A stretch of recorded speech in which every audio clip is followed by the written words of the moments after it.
유교의 도덕적 원리의 기초는 효에 기초해 있습니다. 그리고 그것이 확장되어져서 나라를 향한 충으로 역사되고 또 그것이 하나님을 향할 때 신이 된다. 저는 그렇게 늘 생각하고 있습니다. 자, 그런 면에서 이 신앙이란 결국 효와 그 특성을 함께하고 있는 것 같습니다. 신앙을 잘하는 것과 효를 다하는 것이 비슷한 성격을 가진다라고 말할 수 있겠죠. 신앙이 무엇인가 이해가 잘 안 되는 분들이 있다면 아마 이렇게 하나님을 향한 우리의 효를 다하는 것이라는 생각을 해보면 조금은 도움이 되지 않을까라는 생각을 해봅니다.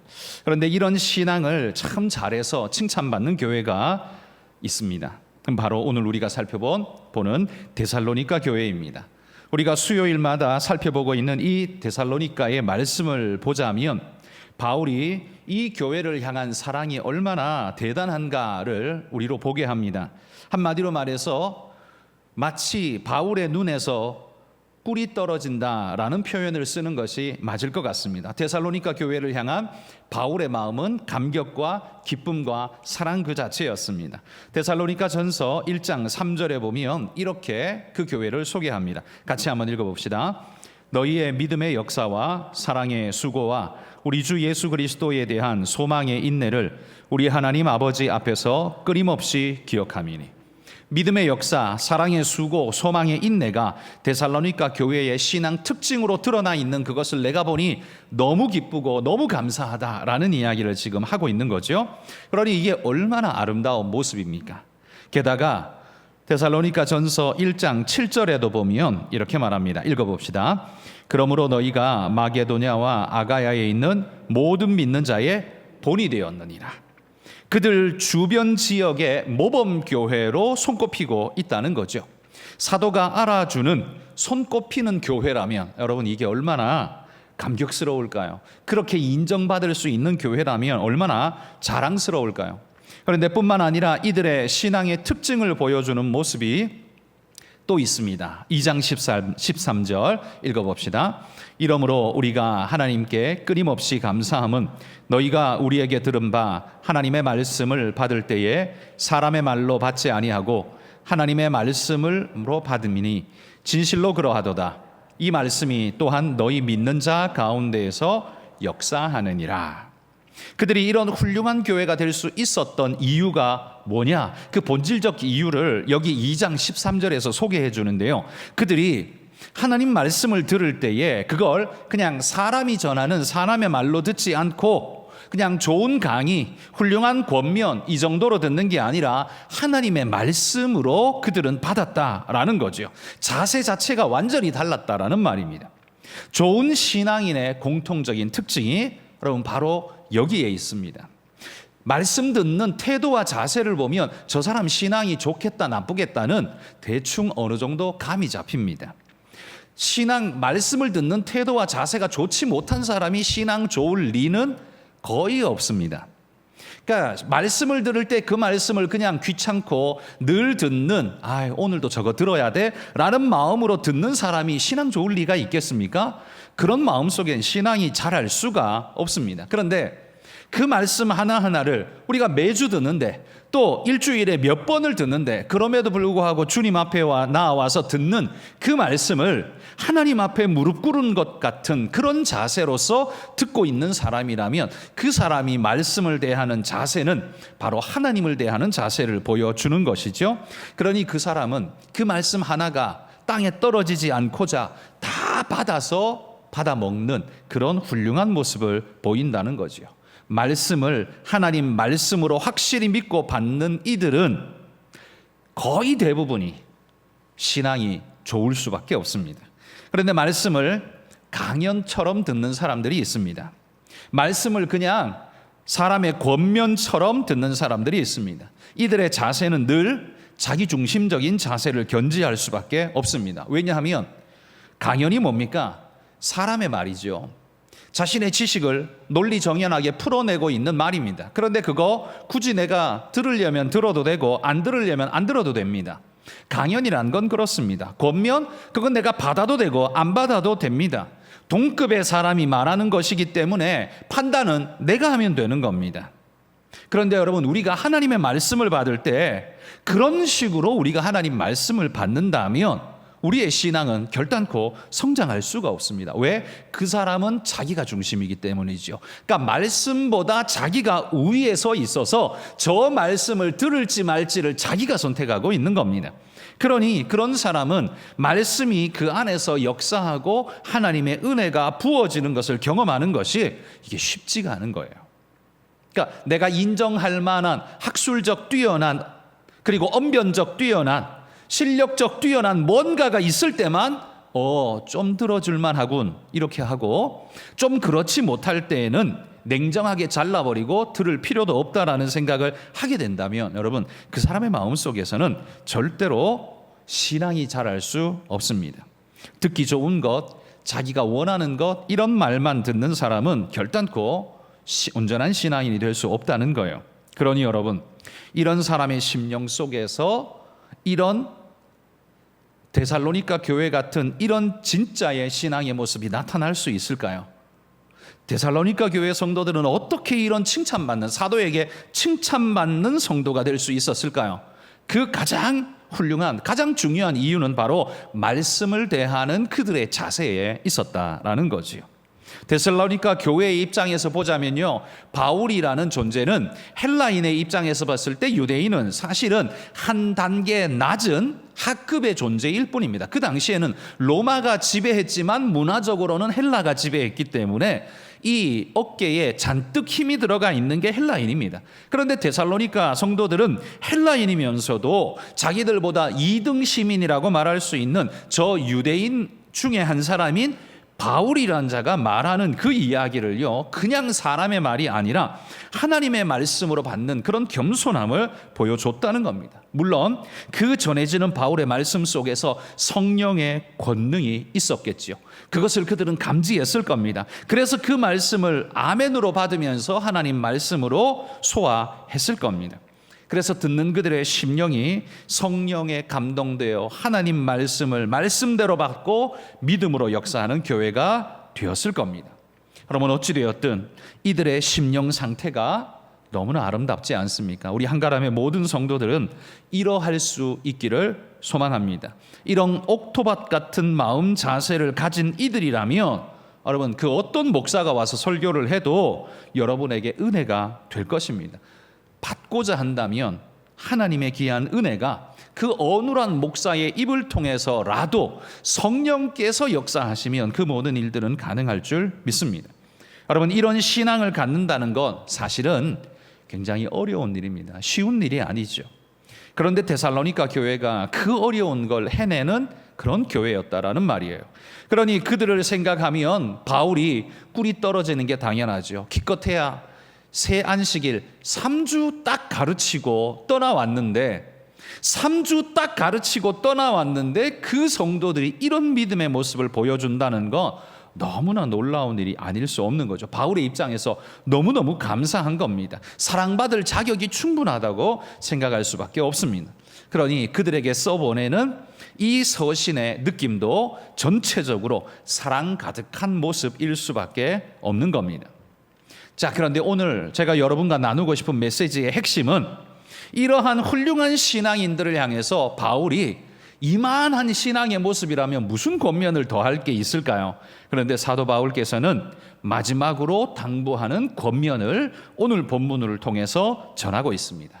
그러니까 이 말은 신앙 좋은 사람이라도 꼭 당부해야 하는 어떤 것이 있다, 바울은 그렇게 지금 생각하고 전하고 있는 거죠. 그게 뭘까요? 4장 3절에 한번 보십시오. 4장 3절에 보면 하나님의 뜻은 이것이니 너희의 거룩함이라, 이렇게 당부하고 있습니다.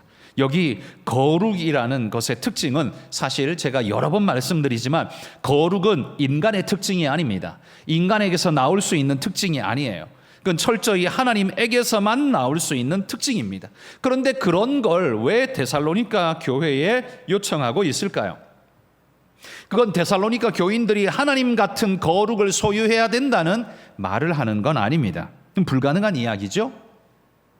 그게 아니라 거룩하신 하나님의 특성을 닮아서 그 반사되는 모습을 나타내며 살도록 노력해야 한다라는 사실을 강조하는 겁니다. 한마디로 말해서 거룩의 본질은 하나님입니다.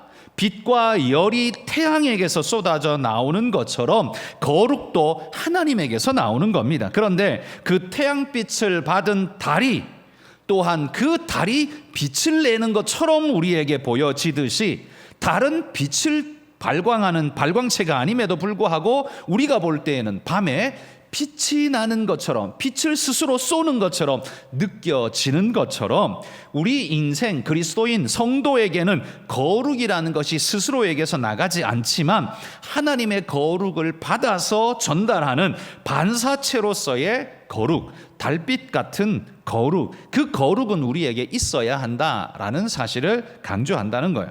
그래서 성도가 보여줘야 할 빛은, 원초적인 빛인 하나님의 성품을 나타내고 보여주고 반사해서 보여주는 바로 그 반사광입니다. 그러나 지구에 살아있는 모든 사람들이요, 여러분, 이 달빛의 은혜를 입고 살아가지 않습니까? 여러분, 태양빛만 있고 달빛이 없다고 생각해 보십시오. 지구가 제대로 유지될 수 있겠습니까? 절대로 유지될 수 없습니다. 그 달이 있기 때문에 중력 밀고 당기는 이런 중력이 서로 간에 작동하는 원리가 작동해서 우리로 살게 해주고, 그리고 밤이 칠흑 같은 어둠이 아닌 빛 가운데서 우리가 살 수 있도록 도와주는 그런 역할을 달이 하지 않습니까? 아무리 빛은 오직 태양의 것이라 할지라도 달이 그 빛을 받아서 전달해 줄 때에 그것의 은혜도 만만찮게 크다라는 것을 우리는 이 세상 삶 속에서 깨닫습니다. 마찬가지로 여러분, 거룩은 주님의 것이지만요, 성도들이 주님의 거룩을 반사해 줄 때 하나님을 직접 보지 못하는, 하나님을 진정으로 알지 못하는 그들이 우리를 통해서 하나님의 거룩을 간접적으로나마 맛볼 수 있다면 그들이 하나님을 추억하고 하나님을 향해 가고 하나님을 갈망할 수 있는 기회를 제공할 수 있지 않을까요? 그게 바로 성도가 해야 할 일이라는 겁니다. 이게 바로 달빛 신앙인의 모습이라는 거지요. 그러므로 그런 의미에서 그리스도인은 거룩해야 합니다. 달빛 같은 거룩함이 우리 성도들에게 있어야 합니다. 사람들이 그런 우리의 태도를 보면서 하나님을 생각할 수 있도록 그렇게 빛된 삶이 돼야 돼요. 그래서 우리 주님이 우리에게 빛과 소금이 되라고 말씀하지 않습니까? 우리에게 빛은 없지만 하나님의 빛을 받아 반사하는 그 빛, 주님이 우리에게 생명을 전해주신 그 은혜의 빛을 증거하는 그런 빛, 여러분, 우리가 그런 빛된 성도, 달빛의 거룩한 은혜를 가진 그런 귀한 성도들이 다 될 수 있기를 축복합니다. 그런데 여러분, 오늘 본문에 보시면 이 거룩하라고 명하시면서요, 사실 오늘 본문의 명령은 딱 하나, 거룩하라 이거예요. 이게 핵심 명령입니다. 그런데 이 명령을 요청하시면서 그에 합당한 행동 강령을 그 다음에 쭉 이야기합니다. 3절부터 7절까지 쭉 나오는 말씀이 이 거룩한 성도의 삶을 어떻게 살 것인가 라는 행동 강령을 이야기하는데, 그 행동 강령이 또 한 가지입니다. 그건 뭐냐면 음란을 버리라, 바로 그것입니다. 3절에서 7절까지 거룩에 대한 실천 강령이 전부 다 음란하고 연결되어 있는 걸 볼 수 있습니다. 이건 그 시대의 사람들도 이 음란의 문제가 그들을 지배하고 있는 상태였다라는 걸 우리로 보게 하죠. 그들의 신앙을 가로막을 요소로 작동하고 있고, 그들을 파괴시키는, 그 사회를 파괴시키는 요소로 그때에도 음란이 크게 작동하고 있었다는 걸 보여줍니다. 2000년 전이라고 좋았던 게 아니에요. 지금 우리나 그때 그들이나 똑같은 상태였다는 걸 우리로 보게 하는 거죠. 사실 이 문제는 인류 역사가 계속되는 동안 아마 항상 인간의 이 신앙하는 우리에게는 1번의 문제가 될 것입니다. 지금도 여전히 우리에게 음란의 문제는요, 신앙을 해치는 제1번의 문제로 작동하지 않습니까? 2000년 전에 존재한 교회를 향해 쓰신 이 서신이 마치 오늘 우리에게 하시는 말씀처럼 그렇게 적실성 있게 다가오는 이유가 뭐겠습니까? 그때나 지금이나 똑같은 문제 속에 우리가 사로잡혀 있기 때문이겠죠. 그런 그 시간, 그 시대나 지금 우리 시대나 다를 바 없다는 거지요. 단 다를 바가 있다면 그때는 말을 탔고 지금은 자동차를 탄다는 것밖에는 차이가 없고 살아가는 삶의 양태는 똑같다는 겁니다. 자, 이렇게 칭찬 듣는 교회인 데살로니가 교회에 왜 이런 권면이 필요했을까요? 여러분, 그 시대를 지배하는 환경이 음란에 휩싸여 있기 때문에 교회가 교회로서의 생명력을 지키고 유지하는 것이 쉽지 않기 때문에 사도 바울이 데살로니가 교회를 향해 이렇게 말하는 것 아닐까요? 그러니까 음란의 구덩이 한가운데 놓여 있는 데살로니가 교회, 이런 모습이라는 거죠. 여러분, 제가 첫 사역을 했던 그 교회는 제 모교회와 같은 교회인데요, 제 원래 모교회는 우리 교회 사이즈 비슷한 교회에서 제가 신앙을 시작했습니다. 그런데 거기에 전도사님 한 분이 오셔서 교회 사역을 배우시고 나가서 개척을 하셨는데, 그때에 저희 가족이 함께 가서 개척을 도와드렸습니다. 아무도 없으니까 가서 도와드렸습니다. 그때 하필이면 그 교회가 개척한 곳이 어디냐 하면, 여러분 혹시 아시는지 모르겠지만 대구에 19번 도로라고 불리는 곳이 있습니다. 그 19번 도로가 어떤 도로냐면 사창가가 즐비하게 이렇게 깔려 있는 도로입니다. 술집과 사창가들이 쭉 깔려 있는 그런 도로예요. 그런데 그 도로 2층에 그 교회가 개척을 했습니다. 그러니까 저는 그 교회를 다녔어요. 금요기도회를 마치고 교회를 내려와서 집을 가려고 도로를 걸어가면, 아니 무슨 그 고깃집도 아닌데 시뻘건 불 켜놓고 여자들이 그 앞에 앉아가지고 오빠 그렇게 부르는 거 지나갔었습니다. 그때 제 고등학생이었는데 그렇게 놀리기를 했죠. 교회가 그런 데 있었어요. 그러니 전도를 하면, 특히 자녀들, 아이들 전도하면요, 부모들이 뭐 안 보내줍니다. 왜냐하면 그런 데서 뭘 배우겠냐 이거죠. 그런 데서 뭘 배우겠냐, 그게 그 교회의 아픔이었습니다. 그런데 그 교회는 굉장히 뜨거웠고 제가 바로 그 교회에서 첫 사역을 4년 동안 했습니다. 여러분, 데살로니가 교회가 처해 있는 상황이 그런 상황인 거죠. 오늘 우리 교회도, 우리 교회뿐만 아니라 한국 교회가 처해 있는 상황도 그런 겁니다. 마치 사창가가 즐비한 그 한가운데에 교회가 들어있는 것처럼 그 유혹과 위험이 완전히 그들을 감싸고 있는 상태 속에 있는 교회, 그 교회를 어떻게 지킬까요? 그래서 데살로니가 교회를 향해서 사도 바울은 그들에게 하나님의 뜻은 너희의 거룩함이다 라고 지금 말씀하는 겁니다. 여러분, 이 음란의 문제는요, 단순히 인간의 감정의 문제로 치부하기에는 그 영향력이 너무나 광대합니다. 물론 감정으로부터 시작되어진 일이기는 하지만, 그러나 그 영향력이 굉장히 파괴적이고 큽니다. 성적인 일은 단순히 개인의 감정 문제라고 우리가 그냥 그렇게 쉽게 치부할 수 있겠지만, 그러나 그것이, 그 감정이 선을 넘어버릴 때, 그때 우리는 그걸 음란이라고 부르죠. 그런데 이 음란이 개인의 단순한 문제일 수 없는 것은 음란에 빠지게 되면 나타나게 되는 증상들이 굉장히 파괴적이기 때문에 그렇습니다. 이 음란에 빠지게 되면 어떤 증상이 나타날까요? 4가지 증상을 저는 말씀드리고 싶습니다. 첫 번째, 음란에 빠지게 되면 첫 번째 증상은 하나님에게서 멀어질 수밖에 없습니다. 인간의 양심이요, 하나님을 굉장히 불편하게 생각하게 됩니다. 왜? 자신이 죄인이라는 걸 자각하기 때문에, 자기가 죄 지었다라는 걸 자각하기 때문에 하나님을 가까이 하는 게 굉장히 불편해지기 시작합니다. 찔리기 때문에 그렇죠. 범죄한 아담과 하와가 하나님을 피해 숨었던 것, 바로 그게 범죄한 인생에게 나타나는 당연한 반응입니다. 우리가 음란에 빠지면 나타나게 되는 첫 번째 증상은 하나님에게서 가능하면 멀리 도망가기 위해서 피하고 숨는 일들이 일어날 겁니다. 시컨 함께 신앙생활 잘하고 열심히 섬기던 사람이 갑자기 일이 생겼다 그러고 뭐 한다 그러고 그러면서 자꾸 빠져나가는 그런 느낌이 드시면 그를 위해서 많이 기도해 주십시오. 이런 문제가 그를 삼키고 있을지도 모릅니다.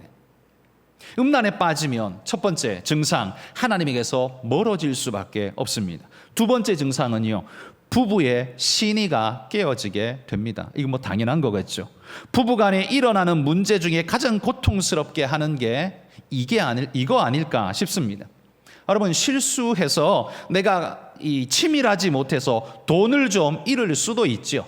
사기를 당할 수도 있습니다. 혹은 사고가 나서 병원 신세를 좀 질 수도 있습니다. 그리고 자녀 문제가 생겨서 좀 속을 끓일 수도 있을 겁니다. 그러나 부부간 이 음란의 문제에 빠지게 되면 부부의 관계가 완전히 파탄나는 핵폭탄 같은 그런 결과가 주어지게 되는 게 바로 이 음란의 문제이죠. 성적인 문제가 생기고 나면, 이제 그것이 들통나고 나면 그 다음부터는 어떻습니까? 배우자를 더 이상 믿을 수 없게 되겠죠. 그 사람이 무슨 말을 해도 믿지 못할 겁니다. 하는 말은 다 의심스러워질 것이며 하는 모든 짓거리는 다 꼴보기 싫은 일이 되어져 버리고 말 것입니다. 그러고 나면 부부의 생활은 사막화되어질 수밖에 없을 겁니다. 그곳에는 풀 한 폭이 날 수 없는 메마름의 상태가 되고 말 겁니다. 그러니 여러분, 음란의 문제는 단순히 그냥 내 감정의 문제다라고 치부하고 넘어가기에는 너무나 거대한 영향, 파괴적인 결과를 우리에게 초래하게 되는 거지요. 부부간의 신의가 깨지고 나면 그 다음에는 그 무엇으로도 합치할 수 없는 상태가 되어지게 되는 겁니다. 세 번째, 음란에 빠지게 되면 세 번째 상황이 뭐냐 하면 사회 질서가 깨어지게 됩니다. 부부 사이에 음란이 끼어들어서 부부관계가 파산이 나면 그 파장은 어디로 갑니까? 사회로 그 다음 넘어가게끔 되어 있습니다. 그 가족 안에서 끝나는 게 아니에요. 반드시 사회로 넘어가게 되어 있습니다. 성적인 문란, 여러분 그거 뭐 어디 혼자서 합니까? 상대방이 있겠죠. 상대방의 가족도 있겠죠. 그 사람의 직장도 있겠죠. 관계망에 소속되어 있는 수많은 사람들이 있겠죠. 결국 그 부적절한 행위는 결국 그 모든 사람들과의 관계성을 깨뜨려 놓고 파괴시키는 결과를 초래하게 될 것입니다. 그래서 사회 질서가 깨어지기 시작하고 허물어지기 시작할 겁니다. 내 감정이라고 말했던 그 하나에 끝나지 않고 그것이 엄청난 사회 파괴적인 모습으로 나아가게 된다는 거죠. 뿐만 아니라 네 번째로 음란에 빠지면 네 번째 증상이 뭐냐 하면 자신의 영성이 파괴되게 됩니다. 자명한 일이죠. 신앙생활 잘하는 사람을 허물어뜨릴 수 있는 가장 좋은 방법은, 가장 쉬운 방법은, 가장 빠른 방법은 음란에 빠뜨리는 겁니다. 그러면 개인이 이전에 얼마나 신앙이 좋았던, 얼마나 봉사를 열심히 해왔던 상관없이요, 영성은 한순간에 파괴되어집니다. 하나님을 피할 수밖에 없는 상황이고, 그리고 가족이 깨지고 사회가 깨어지는데 자신의 신앙 영성이 그 앞에 제대로 설 수가 있겠습니까? 파산의 상태에 이르게 될 겁니다. 그러면 기도해도 꽉 막혀서 기도가 나오지 않고 기도하는 자신의 모습이 가증스럽게 느껴질 것이며, 그래서 결국 마치 사울이 성령이 떠나고 난 다음에 우림으로 둠밈으로 하나님의 뜻을 물어도 하나님이 아무런 대답을 하지 않는 것 같은 그 답답한 상태, 꽉 막힌 상태가 그 사람에게 도래하게 될 거라는 말이죠. 영적 기갈증에 사로잡혀서 죽어가게 될 거라는 겁니다. 여러분, 이런 의미에서 성적인 문제는 단순히 개인적인 일로, 개인의 단순한 감정으로 치부하기에는 너무나 큰 파장을 미친다는 겁니다. 신앙생활에 있어서 핵폭탄과 같은 상황을 만들어내기 때문에 사도 바울은 오늘 데살로니가 성도들에게 거룩을 요청하는 겁니다. 너희가 속해 있는 그 지역, 그 땅이 음란이 가득한 그곳에서 너희가 어떻게 너희 믿음을 지키고 하나님이 기뻐하는 교회가 될 것이냐? 너희의 거룩함이니라. 거룩을 지키라. 달빛 거룩을 깨끗하게 투명하게 지키라 라고 요청하고 있다는 거지요. 여러분, 그들이 아무리 믿음의 역사와 사랑의 수고와 소망의 인내를 가지고 있어도 음란의 문제에 빠지고 나면 그 모든 건요, 한순간에 다 허물어질 수밖에 없다는 겁니다. 그래서 5절에 보시면 5절에는 이렇게 말합니다. 이방인과 같이 세욕을 따르지 말고, 이렇게 말합니다. 이방인들은 다 그걸 별것 아닌 것처럼 여기고 그렇게 살아가고 있습니다. 로마 시대가 그랬지 않습니까? 로마가 그래서 망했지 않습니까? 군사력은 강하다라고 생각했고 경제력은 세계 최고라고 생각했는데 결국 도덕성이 무너지니까요. 결국 정신이 썩어버리고 나니까 나라가 쫄딱 망할 수밖에 없는 상태가 되어졌습니다. 그게 로마의 역사가 우리에게 말해주는 거죠. 그런데 지금 우리나라도 온 세계도 그 길을 똑같이 반복해서 걸어가고 있다는 겁니다. 그러니 그런 상태 속에 있는 교회를 향해서 사도 바울이 하는 이 말씀을 우리는 오늘 유념하고 우리 마음에 깊이 새겨야 한다는 거죠. 여러분, 그리스도인들은 성적인 것이 가진 영적인 의미를 깊이 새길 줄 알아야 합니다. 이 일은 단순한 일이 아니고요. 8절에 보시면 성적인 일이 단순한 일이 아니라 8절에 보십시오. 이게 무슨 일이에요? 성령을 저버리는 일이라고까지 말씀하고 있습니다. 왜요? 성령이 그의 마음에서 계속해서 말씀하시지만 그는 유혹에 빠져서 계속 성령의 입을 틀어막고 성령을 거부하고 결국은 성령을 저버리는 일에까지 나아가는 그런 상태가 되는 거죠. 그런데 성경은요, 이걸 얼마나 중한 상태냐 이렇게 말합니다. 누가복음 12장 10절 말씀입니다. 같이 한번 읽어봅시다. 누구든지 말로 인자를 거역하면 사하심을 받으려니와 성령을 모독하는 자는 사하심을 받지 못하리라. 성령을 저버리는 일이 얼마나 무섭고도 두려운 일인가를 우리는 알아야 합니다. 이거 작은 일이 아니라는 말이죠. 단순한 일이 아니라는 말입니다. 그래서 8절에 말씀합니다. 그러므로 저버리는 자는 뭘 저버려요? 그 앞에 7절에 말한 거죠. 하나님이 우리를 거룩하게 부르셨는데 그 하나님이 부르신 그 거룩한 부르심을, 그 사명을 저버리고 성령을 보내신 하나님의 뜻을 저버리고 그렇게 간다면 그러면 어떻게 됩니까? 이게 우리의 끝을 향해 달려가는 모습이 될 수밖에 없는 거죠. 이건 우리의 생명과 영성과 모든 것에 관계된 중요한 문제라고 말하는 겁니다. 여러분, 음란의 문제는 개인의 감정에 관한 일 정도로 단순히 끝나지 않습니다. 시작은 그렇게 시작합니다. 그래서 우리도 쉽게 그 유혹에 놓일 수 있습니다. 모든 그리스도인들은 다 유혹에 놓일 수 있습니다. 왜? 우리는 그런 시대를 살기 때문입니다. 그런데 거기에 빠져들고 안 빠져들고는 결국 우리가 결정해야 할 문제입니다. 하나님 앞에서의 거룩을 생각하지 않으면 우리는 너무나 쉽게 아무렇지 않게 세상 사람들이 생각하는 대로 그렇게 너무나 쉽게 거기에 우리는 빠져들어가게 될 겁니다. 마치 사창가 한가운데 교회가 있는 것처럼 동서남북을 둘러보니 그거 너무 당연하고 다 그러네, 모두가 그러네, 해도 되나 보네 라고 생각하는 그런 시대 속에 살아가는 우리이기 때문에 우리가 어떻게 살아야 할 것인가를 하나님의 말씀 앞에서 깨어 있어야 합니다. 데살로니가 교회는 그렇게 멋지고 아름다운 교회였지만 사도 바울이 볼 때 그들에게 마지막으로 당부해야 할 진짜 중요한 한 가지, 하나님 앞에서 너희의 거룩함을 잃지 않도록 주의하라, 이 말씀을 꼭 당부하고 싶은 겁니다. 여러분, 거룩과 음란 완전 반대되는 이야기, 관계없는 것처럼 보이지만 여러분, 이 두 가지를 우리는 유념해야 합니다. 거룩을 지키는 일은 자신의 성결을 지키는 일에서부터 시작한다라는 사실을 우리는 기억하고 하나님 앞에 부끄러움이 없는 그런 모습으로 설 수 있도록 자기를 세워가는 데에 최선을 다해야 합니다. 성적인 문제는 그저 개인의 감정일 뿐이라고 말하는 이 세상에서, 그래서 여러분, 이 세상이 가나안이고 애굽인 겁니다. 그렇게 말하고 그렇게 만들고 있기 때문에 이 세상이 애굽이고 가나안인 거예요. 그런데 그런 곳에서 우리는 어떻게 살아야 할까요?